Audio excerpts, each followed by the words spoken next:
Internetda hozir iPhone'larga mana bunaqa kalendar ob'y qo'yish moda bo'lyapti ekan. Hozir buni qanday qilishni o'rganamiz. Bu faqat iPhone'larda ishlaydi.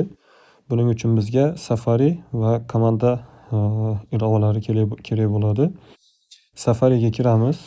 Bu silkani, bu saytni silkasini Telegram kanalimga ham tashlab qo'yaman. Xohlasanglar mana shu pastdagi mana bu nimani shunaqa qilib yozsanglar chiqadi. Agar ishlamasa VPN bilan kiringlar, ishlaydi. Menda VPN bilan ishladi.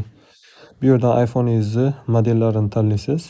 Bu yerdan har xil nimalarni tanlaysiz. Men nomer chisloni tanlab qo'ydim. Bu yerdan razmer, kalendarning razmeri standart turgani yaxshi. Xohlasangiz kattaroq qo'ysangiz bo'ladi. Men большойni tanlab ko'raman bu safar. Выходной kunlarini отдельный belgilab qo'yadi. Xohlasangiz ne belgilama deganni bosasiz. Bu yerda temani belgilasangiz bo'ladi. Men hozir tema deganda nimani rangi chiqar ekan. Bu yerda buni tanlab ko'raman endi. Bu yerdan tilni ruschaga tanladim. Bu yerdan Toshkent tanlaymiz. Часовой poyezdda har xil часовой poyezdlar bor. O'zingiz turgan joyingizni belgilasangiz to'g'ri soat bilan kalendarni hisoblaydi. Tak, bu yer bizga kerak emas.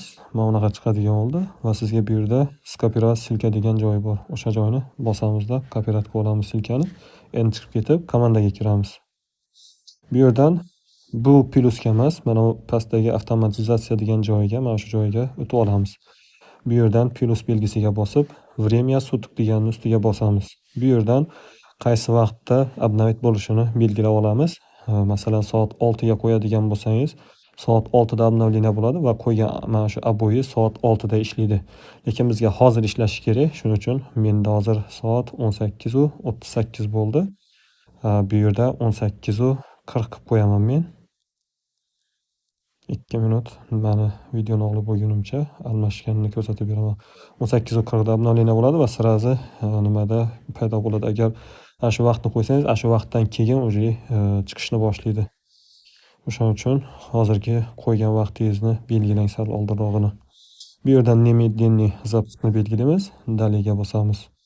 Bu yerdan komanda новый быстрый komanda degan mana shu joyiga bosamiz. Bu yerga получить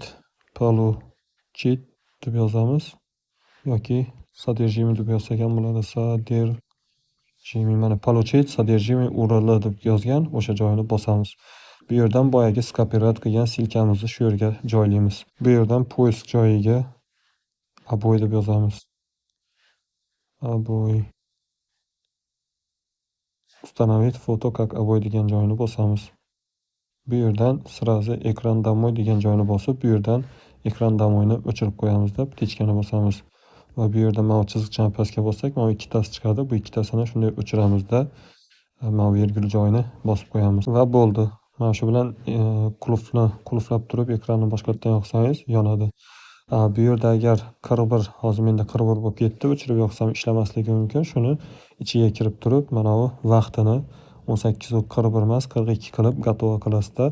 Ana endi 42 bo'lgandan keyin kutib turasiz. Sizda ekranni 42 dan keyin обои o'rnatiladi. Ya'ni обновить bo'lgani hisobiga.